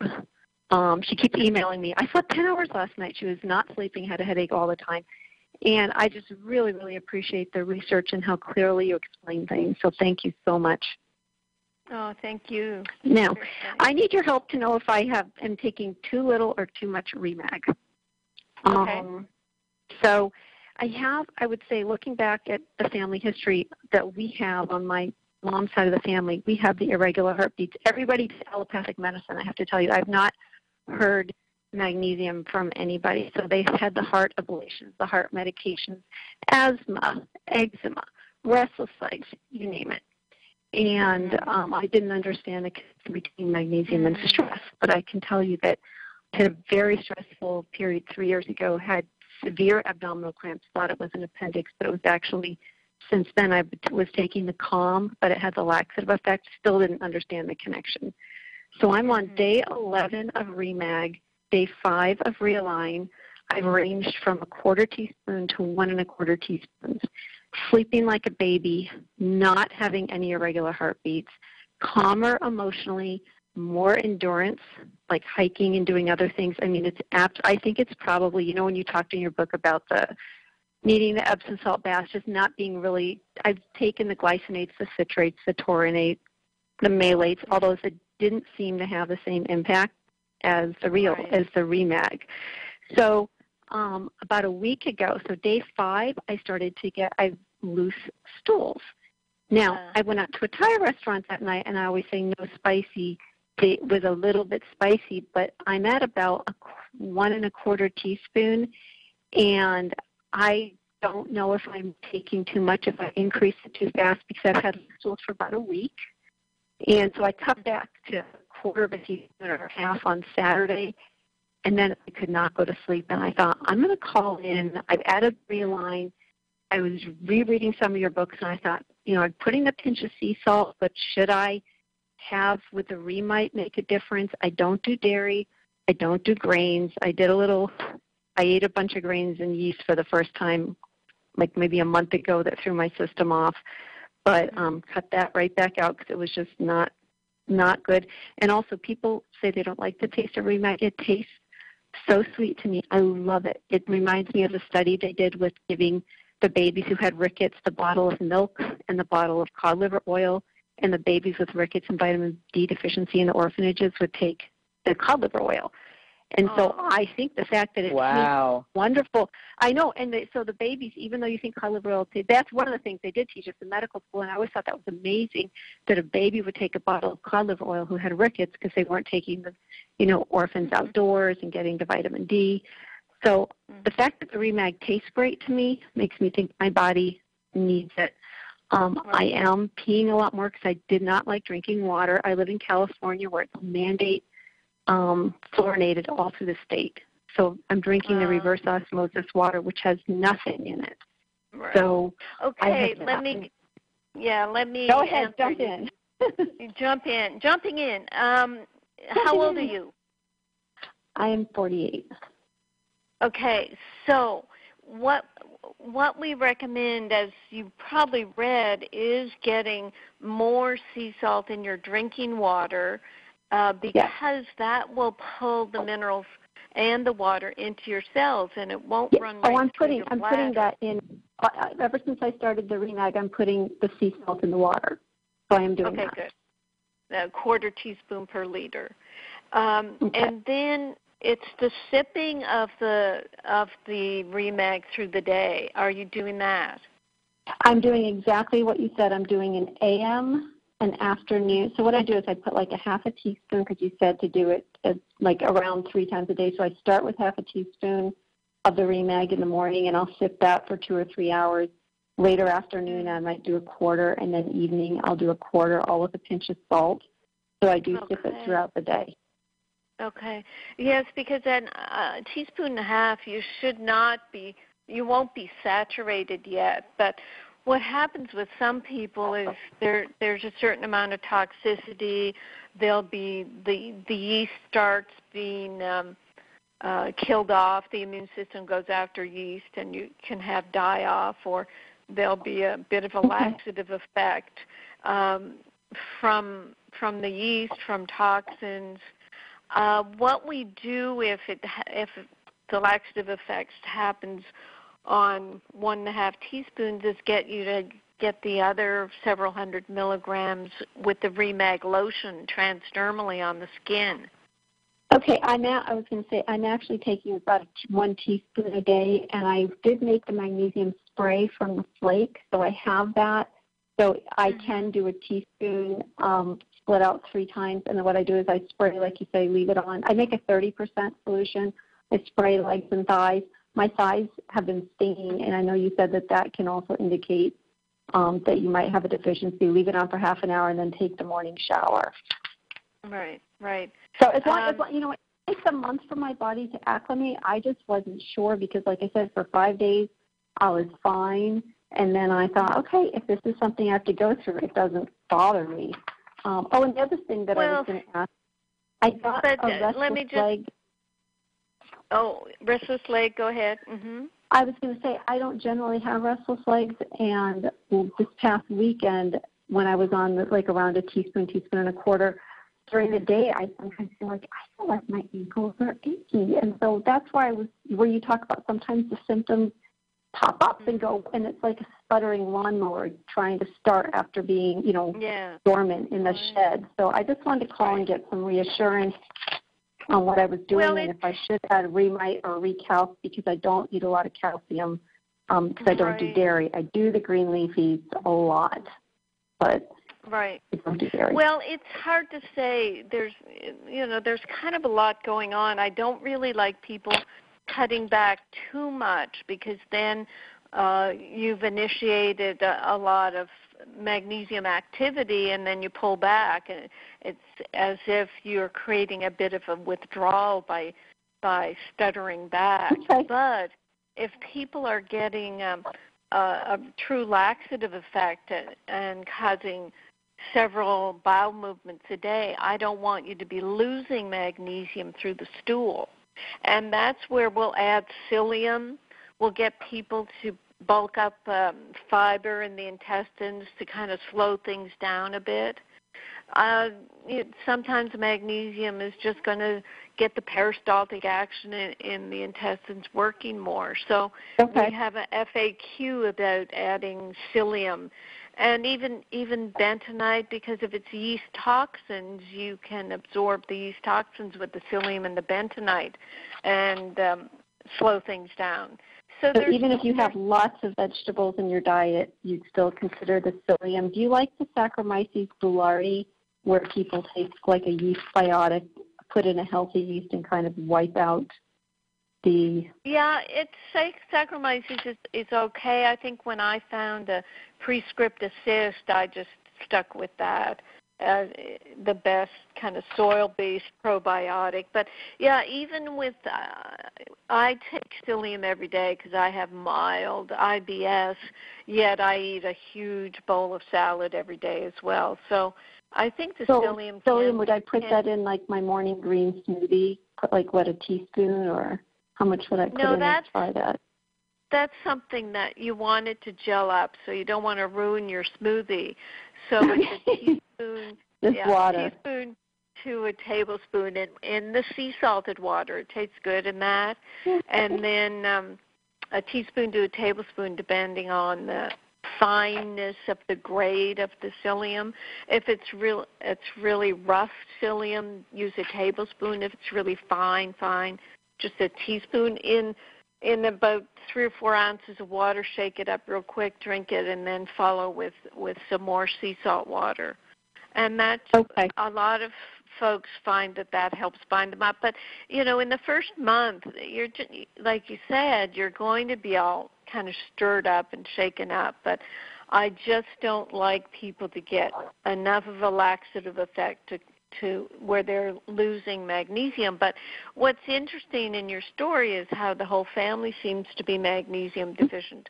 So what might be interesting is if you can get some ionized magnesium testing, that would be great. Or if you think any of your family is magnesium wasters and they just need a lot of magnesium, that might be interesting. Because we don't have I was thinking about sending them all a little letter because there's so many people with the health issues. So I'm just going to I went down 1 day to a quarter. I'm just going to stick at my 1.5 teaspoons and write it out for a month and see what I see with that. I just want to add much in. So I'm okay adding the Realign as well, or do you want me to stop that and just do the magnesium? No, I think it's probably a good idea to add the Realign, the Remite, and the Recalcia, because what happens is the body can have deficiency symptoms of other minerals, and you're trying to sort of fix them with magnesium. That's what I was thinking, because like I said, last week I got almost like growing pains in my ankles, and I'm like, I haven't had this since I was a child, and it feels like restless legs, but I'm taking magnesium. Am I having a calcium issue because my magnesium systems are revving up, but I'm not a big calcium consumer? Okay. Right. Yep. So that was my question. I didn't want to throw too much in my system, but if you think that adding the Remag and the Recalcia, I was reading how you said I can put that all in the same water, because I know you said sometimes Remag can interfere with the mercury fillings, but it sounds like I can put the Remag, Recalcia in the water and just have the one glass. Yes, correct. One bottle. When I just was on the mainland last week, and what I traveled with was a 3-ounce container with some Remag. I measured it all out. Remag, Remite. I'm eating dairy, so I'm not doing Recalcia right now. And lemon juice concentrate. So for me, it was easy just to spoon that out and have something that tasted good while I was traveling. Okay, and Barbara, I was going to ask, I was thinking about trying sheep's cheese.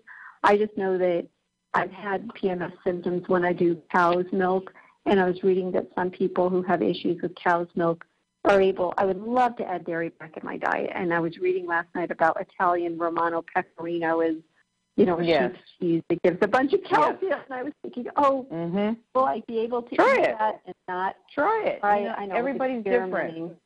Yeah, just experiment. Go slowly, though. Just have a little bit of it, and if you do okay, then have a little bit more, and then you can assess what it is, because that's a wonderful cheese. I was in Italy, and we had it made right there. It was just, ugh. So, yeah, give it a try. And some people tolerate goat cheese, too. And some people I have tried bone broth twice. Within 10 minutes of eating it, I get bloated. I can't eat it. Is there any way around that? Is that going to improve with magnesium, or are there just some people who can't do the bone broth? Carolyn, what do you say about that? I have not had that experience. No, neither have I. I don't know what that would be. The collagen? What would be bloating in there? I've had it happen twice, and I've made it myself from grass-fed beef bones. And I've read online that there are people, because I was going to try to do calcium or more minerals that way, and it just doesn't work. Well, everybody's so different. That's why, as Barb said a number of times today, there is no one way. Right. Yeah, Carol, that's an experiment. Your caller, that's a total biology issue, Carolyn. What? Her problem with bloating, with whatever it is. Oh, have you listened enough to know that I talk about total biology? That's my husband, Bob, chiming in.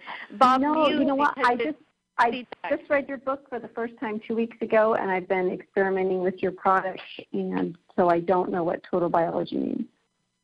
Right, it's a conflict basis of disease. What happens after people take our products and do our recommended eating programs, etc., and if there are still symptoms, we say, well, maybe there's a conflict with bones, or a conflict. I don't know what Bob's getting at. I think he's trying to be funny, because I told him not to. Yeah. So there's some sort of conflict, because, it doesn't really make sense, but then it is happening. We know it's happening. So I guess it's just looking for, well, why would that be? Just looking at the strangest things. In total biology, the conflict with hypothyroidism is people who want to slow down time. They have so much to do that they need more time to do it in. So they slow their thyroid down. They slow their metabolism in order to make up time. Oh, wow. Yeah. That's very interesting. That just hit home. Will the remineral? Is it normal to pee more when you're to urinate more when you're taking the Remag? It could be just the extra water, or is it also possibly the fact that the water I have has no minerals other than my sea salt that I've been putting in the Remag? Would the Remag help that? I'm going to the bathroom a lot. Yeah, the sea salt and the Remag usually help people not get up at night and urinate, but I think you're describing kind of a detox, a flushing out. Well, I just never drank water before because I didn't like the taste of it, but I love the taste of the water with the Remag, so I'm actually drinking half of my body weight, like you suggest, in ounces, which I've never done before because I didn't like how the water tasted. So a new thing. Well, I really appreciate your generosity of time. Thank you so much for your help. Oh, thank you for calling in. Good to hear from you, and keep us posted. I will. Thank you so much. Bye-bye. Thank you. Bye-bye. Okay, excellent. We got a beautiful caller. Barbara, a couple questions here for you on the dietary issues, and also let's add 602-666-6027. I see a lot of people on the phones. If you want to talk to Barbara, you've got to hit *5 on your keypad to raise your hand. Otherwise, I can't put you on the phone because I don't know you're there. Okay, here's a question, Barbara. Inflammation and congestion. My inflammation and congestion is much decreased in the last year, being off dairy and wheat and avoiding gluten. Recently, my IBS has improved since avoiding high food maps, but I miss and am concerned about no garlic. Yeah, Fodmap. I miss and I'm concerned about no garlic or avocado and other healthy foods out of my diet. Please speak to this and Fodmap in general. Thank you. Okay, Fodmap is a well-proven dietary approach that was first explored in Australia by some researchers, and they found that it was very helpful for most people with IBS or IBD. Now, it's not so good if anybody is thinking, oh, I have SIBO, it's going to help me. It doesn't seem to help people with SIBO, which is small intestinal bacterial overgrowth. It's another issue. So if you have irritable bowel issues, Fodmap stands for 5 different food groups that seem to affect people in their guts. And so you stop all these food groups, of which garlic and avocado, the caller was saying she's concerned about. Well, you don't have to stay off of all of those foods. If you do a Fodmap diet and you feel better, you wait 3 or 4 weeks, see how you feel, then you begin to add in the things that you're missing and just add them one at a time, because I have found with working with Fodmap that all 5 food groups are generally not needed to avoid. I've had several patients who garlic and onions is just so significantly bad for them. In fact, I've had several people tell me that they're sensitive to garlic and onions, and those people automatically, I say to myself before I even talk to them, I wonder if a Fodmap diet would be good for them, because generally speaking, garlic and onions are, really beneficial foods. So the foods that are in the five food groups are gluten and dairy and polyols, which are all your sugar alcohols, your legumes, and then fructans, which are it's a step down or up from fructose, but they're foods like garlic and onions that are high in fructans, and then your fructose foods, which are certain fruits. Now, all fruits have fructose in them, but they also have other sugars in them, and some fruits, like, for example, bananas, have more glucose than fructose. And so those fruits that have more glucose than fructose in them can be tolerated by people on a Fodmap diet. I think that's probably the best I can tell you in a few minutes. Does that feel okay? There's so much more to the Fodmap diet, but that's basically how I approach it. Okay, very good. No, I think that's a very good answer. Yeah, wonderful. Thank you very much. Thank you. Sure. Excellent. Okay. All right, and let's go to our phones, area code 720. 720, you're on the line with Carolyn and Barbara. Go ahead with your question, please. Hello. Go ahead. Hi. Hello. Hi, this is Violet Blue. I just wanted to give a quick thanks to Carolyn Dean. My kidneys love her. I take magnesium. It's totally helped my kidneys. I haven't passed a kidney stone for a year and a half since I've been on her products. Thank you. And I wanted to thank Barbara. I thought the show was great because I love food and I love recipes, and I think that recipes and putting food together is a key to not eating too much gluten, because we can we can make salads or mix and match foods, and we don't have to eat the same foods every day. You're right. If I eat bread one day, I don't want to eat bread tomorrow. So, I just wanted to say I really enjoyed the show. I'm going to go back. I'm going to write some of your recipes down, and I loved it. And thank you very much, ladies. You're very welcome. Oh, you're welcome, Violet, and thank you so much. And have you read the Reset the Yeast Connection? Because the recipe chapter in there is from Barbara. So read over those recipes. I haven't. I will. Yeah. I will look at. I will look into that. Okay. Good. Great. Yes. Okay. Thanks for the recipes. Maybe we can do it again. Oh, you're welcome. You're very welcome. Bye-bye. Okay. Bye, Violet. I know, Ginny, I'm here thinking we should just cancel the Doctor to Doctor monthly show and have Barbara in every month, for Pete's sakes. For Pete's sake. I just have to tell you that my last name is pronounced Schultz instead of Schlitz, just so you know. I was wondering when you were going to do the correction, but you're I kept so on getting humble. distracted. Yeah, you're so humble. Oh, I don't care if they don't know my name. It doesn't matter Carolyn, to me, really. Did Barbara do Mir with Crisello? I did. No, not with Crisello. She learned it did you come back from the West Coast to learn it? I did. You? I moved out there, interviewed with Dr. Busher to get the job, and then he sent me back to learn Mir, and so I never did it with Dr. Crisello, but I did it with Busher. Right. Well, maybe next time you're on, let's hear about that. That's an important part of Carol's history that people don't know. There's never been much talk about it. Yeah. Okay. Sounds good. Good. Excellent. Okay, well, thank you, Barbara. I think you're welcome. We have more questions that will go into the overflow, but maybe, Barb, I can send them to you and you can answer them offline. Sure.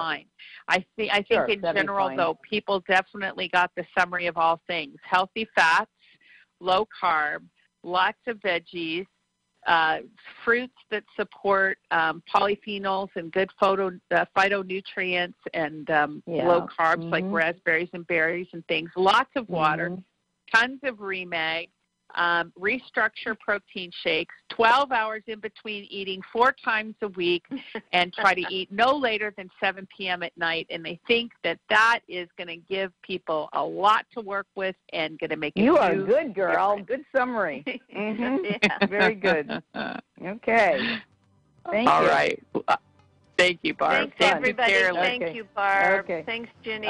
Thanks, you. Bob. Thanks, Bill. Bye-bye Thanks, now. listeners. Bye-bye. Bye. Yeah, Bye, great everybody. show. Great show. Very good show.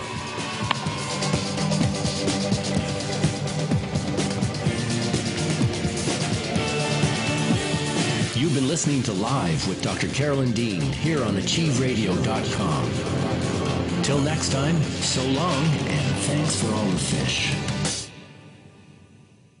AchieveRadio.com. Very, very wonderful. Well, each human has that non-physical part, the source energy part, and that's the part that resonates with everyone else, you see. Yes. And yet you're individual, you have your own embodied individuality. You are the creator of your universe. Your mother erroneously told you that the world doesn't revolve around you, when indeed it absolutely does. Psychic radio, holistic radio, spiritual radio. This is AchieveRadio.com. Follow us on Twitter at twitter.com/AchieveRadio. That